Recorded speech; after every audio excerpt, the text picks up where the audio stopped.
اعوذ باللہ من الشیطان الرجیم، بسم اللہ الرحمن الرحیم۔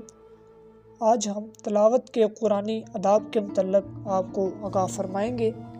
ہر پڑھے لکھے مسلمان پر یہ جاننا لازم ہے کہ قرآن مجید پڑھنے یعنی تلاوت کے آداب خود قرآن میں کیا بیان ہوئے ہیں۔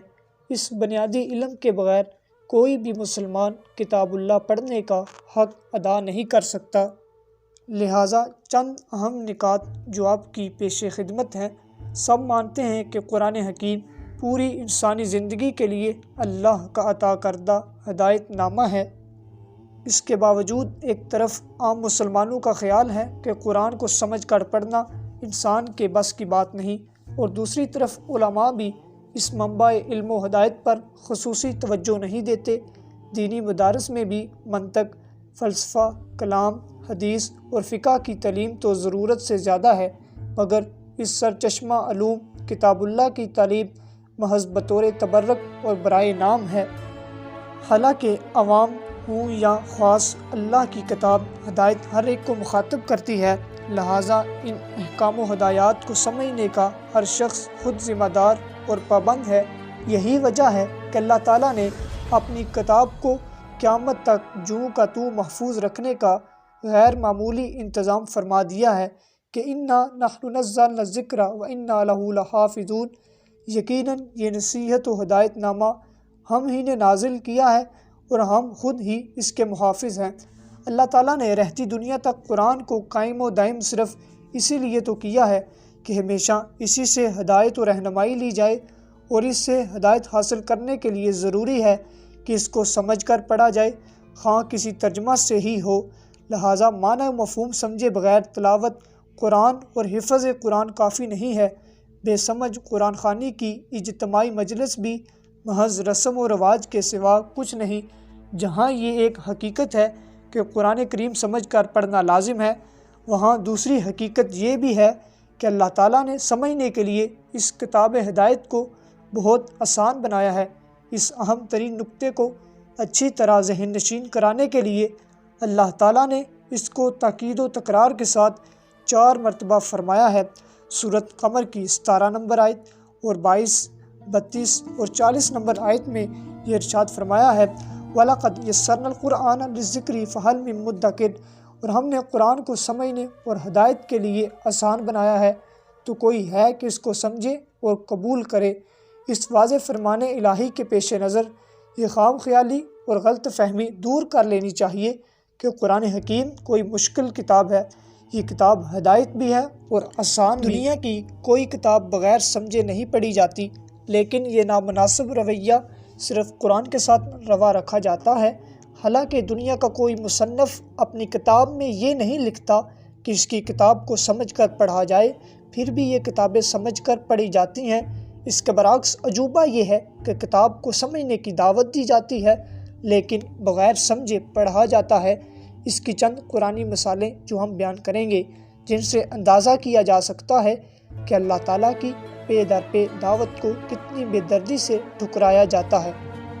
سورۃ انبیاء کی 10 نمبر آیت میں اللہ پاک ارشاد فرماتے ہیں، ترجمہ یہ ہے، لوگوں، ہم نے تمہاری طرف ایک ایسی کتاب بھیجی ہے جس میں تمہارا ہی ذکر کیا ہے، تم سمجھتے نہیں۔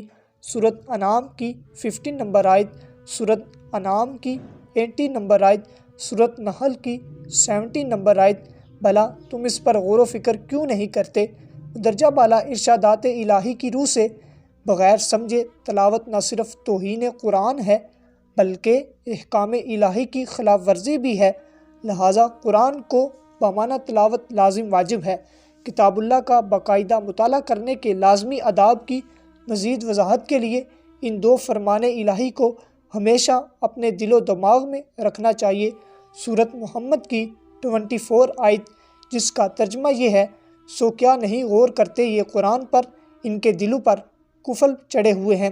سورۃ صاد کی 29 آیت نمبر، جس کا ترجمہ یہ ہے، یہ مبارک کتاب ہے جو ہم نے تمہاری طرف نازل کی ہے تاکہ لوگ اس کی آیات پر غور و تدبر کریں اور اہل عقل سب کو ہدایت حاصل کریں۔ ان آیات قرآن سے بھی ثابت ہوتا ہے کہ بے معنی تلاوت قرآن احکام الہی کی کھلی خلاف ورزی ہے۔ لہٰذا اس جرم سے بچنا اور قرآن صحیح طور پر سیکھنا ہر مسلمان پر واجب ہے۔ اللہ کے ہاں مسلمانوں میں بلند ترین مقام و مرتبہ محسنین کا ہے، لیکن وہ بھی اپنے لیے ہدایت قرآن سے حاصل کرنے سے مستثنیٰ نہیں ہے۔ قرآن کے مطابق تمام انسانوں کے 5 مدارج ہیں، یعنی بدرجہ انسان مسلمین، مومنین، متقین اور محسنین۔ ان 5 کے لیے فرمایا گیا ہے قرآن ہی ہدایت ہے، ہدی للناس انسانوں کے لیے، ہدی و رحمت و بشریٰ للمسلمین مسلمین کے لیے، ہدی و بشریٰ للمؤمنین مومنین کے لیے، ہدی للمتقین متقین کے لیے، ہدی و رحمت للمحسنین محسنین کے لیے۔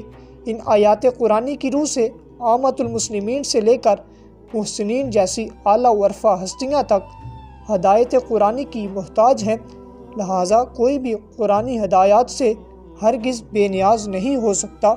اب قرآن ہی کی زبانی اگلی اہم بات بھی یاد کر لینا چاہیے کہ خود رسول اکرم صلی اللہ علیہ وآلہ وسلم قرآن پڑھنے کا حق کیسے ادا فرماتے تھے۔ اللہ تعالیٰ نے سنت رسول صلی اللہ علیہ وآلہ وسلم یہ بتائی ہے کہ سورۃ جمعہ کی آیت نمبر 2، جس کا ترجمہ یہ ہے، وہی ہے جس نے اٹھایا امیوں میں سے ایک رسول، خود انہی میں سے جو پڑھ کر سناتا ہے ان کو اللہ کی آیات اور ان کا تزکیہ نفس کرتا ہے اور تعلیم دیتا ہے ان کو کتاب اللہ کی اور سکھاتا ہے ان کو دانائی، اگرچہ تھے وہ اس سے پہلے پڑے ہوئے کھلی گمراہی میں۔ گھر میں مطالعہ قرآن کا ایسا باقاعدہ سلسلہ جاری رکھنے کے ساتھ اس کی تبلیغ گھر سے باہر اپنے متعلقین میں بھی کرنی چاہیے۔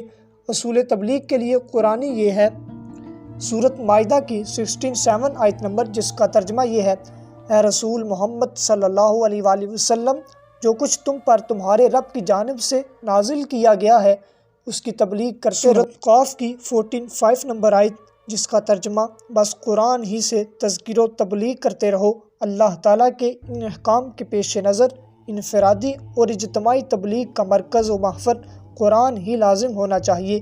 یہ الفاظ دیگر دعوت و تبلیغ کا مدعا و مقصد فہم قرآن، تعلیمات قرآن اور اتباع قرآن ہونا چاہیے۔ عجب المیہ ہے کہ تبلیغ کا پہلا بنیادی جز یعنی فہم قرآن ہی تبلیغی جماعتوں میں غائب ہے، چونکہ مبلغین خود بمعنی مطالعہ قرآن کی بجائے تلاوت پر اکتفا کرتے ہیں، اس لیے وہ قرآن کی بجائے دیگر کتابوں کی تبلیغ کرتے ہیں۔ ان کے ہاں قرآن سمجھنا اور سمجھانا دونوں مفقود ہیں، اس لیے کہ نہ خود سمجھنا مطلوب ہے اور نہ دوسروں کو سمجھانا مقصود۔ کاش وہ اب قرآن کی تفہیم و تعلیم اور تبلیغ و ترویج کا باقاعدہ کام شروع کر دیں، جب سب کا واحد مقصد زندگی تفہیم کتاب اللہ، تعمیل کتاب اللہ اور تبلیغ کتاب اللہ ہو جائے، اور جس کے نتیجے میں متفق و متحد امت وحدہ وجود میں آ جائے، تو ایسی امت یقیناً ایک قوت بھی بن جائے گی۔ لہٰذا مرحلہ بہ مرحلہ اس منزل پر پہنچ کر ہی بالآخر وہ جہاد کیا جا سکے گا جس کا حکم اللہ تعالیٰ نے تاکید و تکرار کے ساتھ یوں فرمایا ہے، یا ایھا النبی جاہد الکفار والمنافقین واغلظ علیہم، اے نبی کفار اور منافقین کے خلاف جہاد کرو اور ان کے ساتھ سختی سے پیش آؤ۔ آخرت میں اہم ترین نکتہ یہ ہے کہ جو لوگ مطالعہ قرآن اللہ کے احکام والا کے مطابق نہیں کرتے، ان کے خلاف روز حشر کی گواہی سے اللہ تعالیٰ بیشگی اس طرح متنبہ فرما رہے ہیں کہ سورۃ فرقان کی 30 نمبر آیت، جس کا ترجمہ یہ ہے، اور رسول محمد صلی اللہ علیہ وآلہ وسلم کہیں گے، کیا میرے رب میری قوم کے لوگوں نے اس قرآن کو چھوڑ رکھا تھا؟ لہٰذا ہر مسلمان کو ترک قرآن کی سنگین جرم سے بچنا چاہیے اور ہر لمحہ یاد رکھنا چاہیے کہ حضرت اقبال کا یہ فرمان، وہ معزز تھے زمانے میں مسلمان ہو کر اور تم خوار ہوئے تارک قرآن ہو کر۔ دعا ہے کہ اللہ تعالیٰ ہمیں قرآن کو پڑھنے اور اس پر عمل کرنے کی توفیق عطا فرمائے۔